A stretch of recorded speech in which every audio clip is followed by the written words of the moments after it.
नमस्कार बच्चों, आज हम शुरू करने जा रहे हैं पाठ 11 जिसका शीर्षक है सह ग्रामम गच्छति। इसमें हम कर्म कारक के बारे में जानेंगे। कर्म कारक क्या होता है? वह वस्तु या व्यक्ति जिस पर वाक्य में क्रिया का प्रभाव पड़ता है उसे कर्म कारक कहते हैं। कर्म कारक का विभक्ति चिन्ह को होता है। जैसे हमारे पाठ का शीर्षक है सह ग्रामम गच्छति, वह गांव जाता है। वह कहाँ जाता है? गांव को।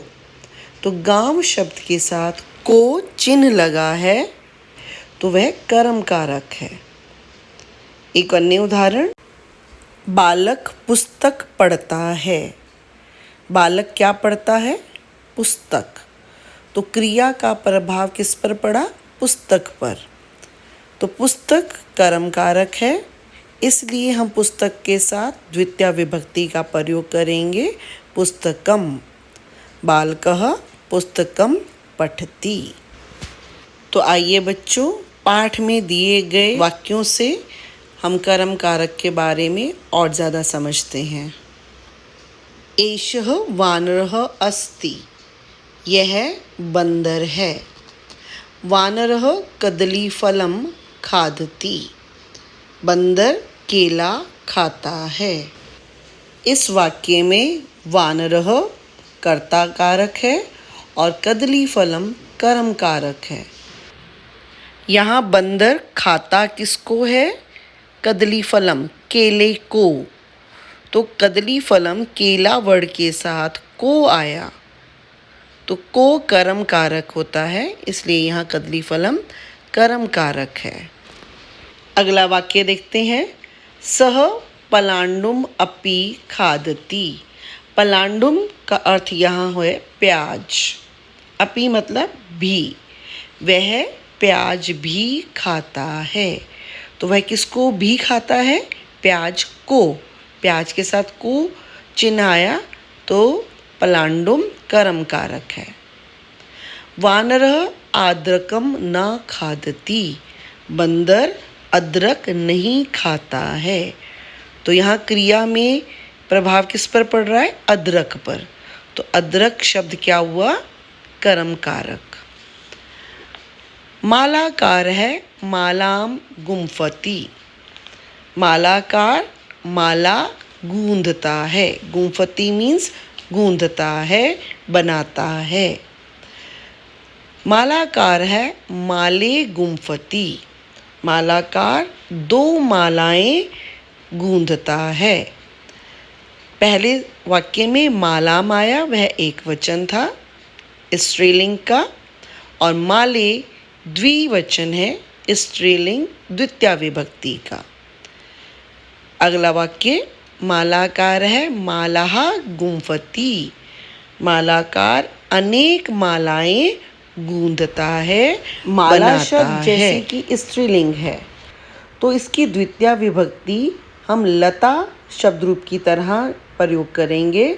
जिस तरह से लता की द्वितीय विभक्ति होती है लताम, लते, लतः, ऐसे ही माला की द्वितीय विभक्ति प्रयोग हो रही है, मालाम, माले, मालाः। यहाँ मैं आपको एक बात और क्लियर करना चाहूँगी। हमारा कर्ता मालाकार है, एक वचन है, इसलिए क्रिया गुम्फति भी एक वचन प्रयोग की गई है। तो इन सब वाक्यों में पलांडुम, आद्रकम, मालाम, माले, मालाः, ये सब द्वितीय विभक्ति के शब्द हैं। तो ये सब कर्म कारक के ही उदाहरण हैं। चलें आगे बढ़ते हैं हम। छात्रा अध्यापिकाम नमति। छात्रा अध्यापिका को नमस्कार करती है। यहाँ अध्यापिकाम लताम की तरह प्रयोग किया गया है क्योंकि अध्यापिका भी स्त्रीलिंग शब्द है। छात्रा अध्यापिके नमति।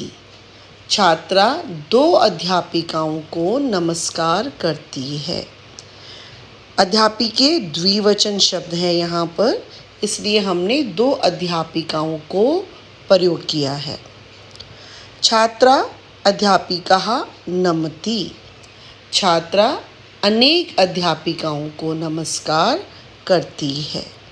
तो बच्चों, आपने देखा यहाँ कर्म कारक तीनों वचनों में प्रयोग किया गया है। अध्यापिकाम, अध्यापिके, अध्यापिकाः। कर्ता और क्रिया शब्द दोनों ही एक वचन में प्रयोग हो रहे हैं। आगे देखते हैं। अहम पाठम पठामि। मैं पाठ पढ़ता हूँ। मैं किसको पढ़ता हूँ? पाठ को। तो द्वितीया विभक्ति कर्म कारक पाठम। अहम ग्रामम गच्छामि। मैं गांव को जाता हूँ। अहम जलम पिबामि। मैं जल पीता हूँ। मैं किसको पीता हूँ? जल को। इन वाक्यों में कर्म कारक पाठम, ग्रामम, जलम तीनों ही नपुंसकलिंग शब्द प्रयोग किए गए हैं। नपुंसकलिंग में प्रथमा एवं द्वितीया के रूप एक समान चलते हैं।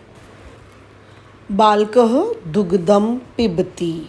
बालक दूध पीता है। दुग्धम फिर से द्वितीया विभक्ति का प्रयोग किया गया है, इस पर कर्म कारक है यह। ते चित्रम पश्यन्ति।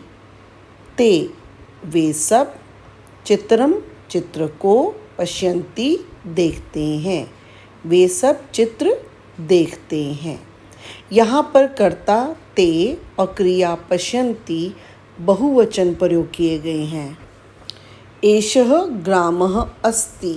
यह गांव है। कृष्णः ग्रामं गच्छति। कृष्ण गांव को जाता है। एषः कूपः अस्ति। यह कुआं है। पथिकः कूपं प्रति गच्छति। पथिकः का अर्थ है राही। कूपम कुआं, तो राही कुएं की ओर, प्रति मतलब की ओर, गच्छति जाता है। बालकः पुस्तकं विना न पठिष्यन्ति। बालकः अनेक बालक, पुस्तकम बिना, पुस्तक के बिना, न पठिष्यन्ति नहीं पढ़ेंगे। पठिष्यन्ति लिट लकार का रूप है। लिट लकार का प्रयोग भविष्य काल के लिए किया जाता है, तो इसलिए नहीं पढ़ेंगे। तो बालक पुस्तक के बिना नहीं पढ़ेंगे। पथिकः भोजनम बिना न चलिष्यन्ति। राही भोजन के बिना नहीं चलेंगे।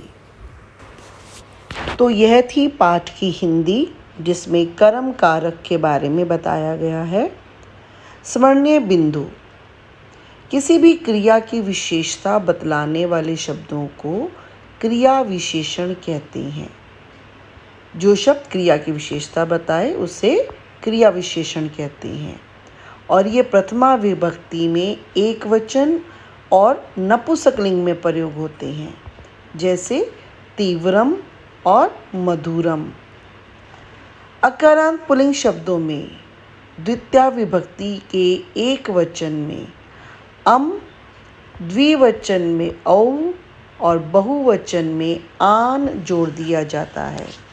जैसे अगर विद्यालय शब्द के साथ हम एक वचन में अम लगाते हैं तो वह बनता है विद्यालयम।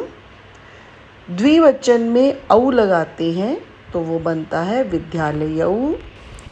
और बहुवचन में आन लगा दें तो यह बनता है विद्यालयान। ये तो थे अकारांत पुल्लिंग शब्द। ऐसे ही स्त्रीलिंग शब्दों में द्वितीया विभक्ति के एक वचन में आम यानी लताम, द्विवचन में ए जोड़ देते हैं यानी लते, और बहुवचन में आह जोड़ देते हैं यानी लतहा। लताम, लते, लतः। तो इस तरह से इस स्त्रीलिंग शब्दों के द्वितीय विभक्ति के तीनों वचन बनते हैं। आशा करती हूँ आपको यह पाठ समझ में आ गया होगा। और अच्छे से समझने के लिए शब्द अर्थ को ज़रूर एक बार याद कर लीजिए। धन्यवाद।